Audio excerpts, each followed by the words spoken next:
收睇中國人民抗日戰爭暨世界反法西斯戰爭勝利80週年特備節目《抗戰傳承愛國心》。青年係國家嘅未來，更加係民族嘅希望。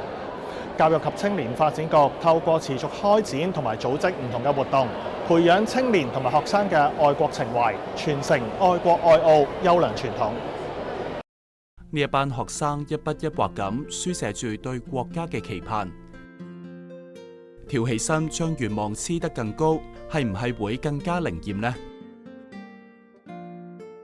我喺嗰度上面寫嘅係祝祖國永遠都冇戰爭，國泰民安。想話俾啲英雄聽，佢哋用生命換來嘅和平，我哋會好好咁守護。今年係中國人民抗日戰爭暨世界反法西斯戰爭勝利80週年，特區政府舉辦咗一系列嘅活動。呢一個喺中葡綜合體舉辦嘅抗戰主題展覽就係其中之一。唔少嘅學校都組織學生走出課堂，實實在在咁上一課寶貴嘅歷史課。之前課本淨係話啲戰士好勇敢，但係我啱啱睇到嗰個展呢，先知道佢哋之前有幾艱苦。因為啱啱仲有聲音演講，我覺得呢，比課本入邊呢，仲有真實嗰啲，仲更加多嘅歷史。展覽分為6個篇章，透過珍貴嘅史料，全面展示全民抗戰嘅壯闊篇章，向參觀者傳遞銘記歷史、緬懷先烈、珍愛和平、開創未來嘅核心理念。展覽喺8月25號開幕以嚟，觀展嘅人流絡繹不絕，當中亦都有大學組織學生參觀。參加完呢個展覽，其實係了解得多咗嘅，因為之前可能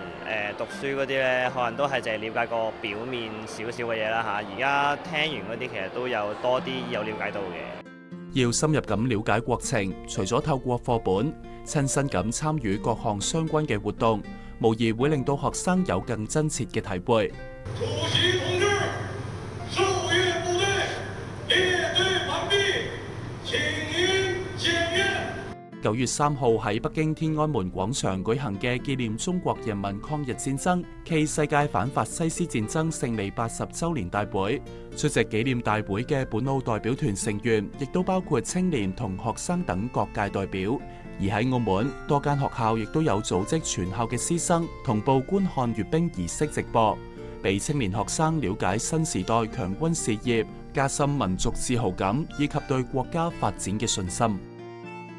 唔單止係中學部、小學部咧，亦都係同時咧係一齊觀賞呢種直播嘅。咁因為其實我哋知道，其實觀賞閱兵儀式咧嘅意義唔單止非常之重大，亦都係我哋一個非常之重要開展愛國主義教育嘅途徑。咁所以咧，通過集體嘅形式咧，係非常之有效咁增強凝聚翻我哋嘅一個民族嘅認同感同埋國家嘅歸屬感嘅。我的心情也是非常的激動，然後也十分感動，就是看到自己的國家從以往走到現在的繁榮昌盛，就是心裡有一種難以言說的喜悅。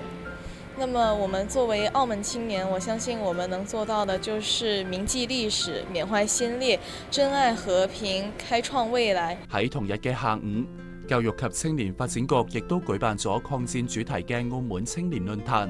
邀請專家同歷史學者向青年同學生分享抗日戰爭嘅歷史事蹟，了解抗日戰爭作為世界反法西斯戰爭嘅歷史意義同國際貢獻，激勵澳門青年傳承民族精神，勇擔維護國家安全同世界和平嘅時代使命。到後面我哋澳門教授嘅講話啦，佢都同我哋講話，即係喺我哋抗日嘅呢個重要嘅呢一刻，我哋澳門人都係作為中國人嘅一份子，我哋都有出力，都有做到嘅。咁都俾我學到好多課堂之外嘅知識啦。我哋要做一個中西文化一個橋梁者嘅。咁澳門仲有一個多文化嘅平台，我哋青年更加應該用世界聽得容易理解嘅語言啦，去講述中國嘅故事，令世界文化和平咧有澳門嘅聲音。要將愛國愛澳教育工作落實到各個教育階段，教育及青年發展局持續開展同組織唔同類型嘅活動，培養青年同學生嘅愛國愛澳情懷。喺今年一系列嘅抗戰紀念活動之中，教青局就舉辦咗多項嘅活動，以全方位推動青少年愛國教育。作品嘅呢個主題咧就係蘇會會戰，我想表達嘅係一種保衛國家、熱愛祖國嘅精神，就好似當時抗日戰爭嘅士兵咁咯，為咗保衛祖國而不惜一切咁去奮鬥。咁我亦都希望年輕嘅一代可以繼續銘記呢種精神。我就會喺校內推動書法嘅藝術，讓學生咧多啲接觸書法嘅文化，培養學生咧從小樹立佢哋有民族嘅自豪感。呢一個師生書法同繪畫比賽就吸引到300幾名嘅師生參與，選出超過100份嘅獲獎作品。而除此之外，教育及青年發展局亦都舉辦師生專場電影觀賞活動，組織教育團體、高等院校同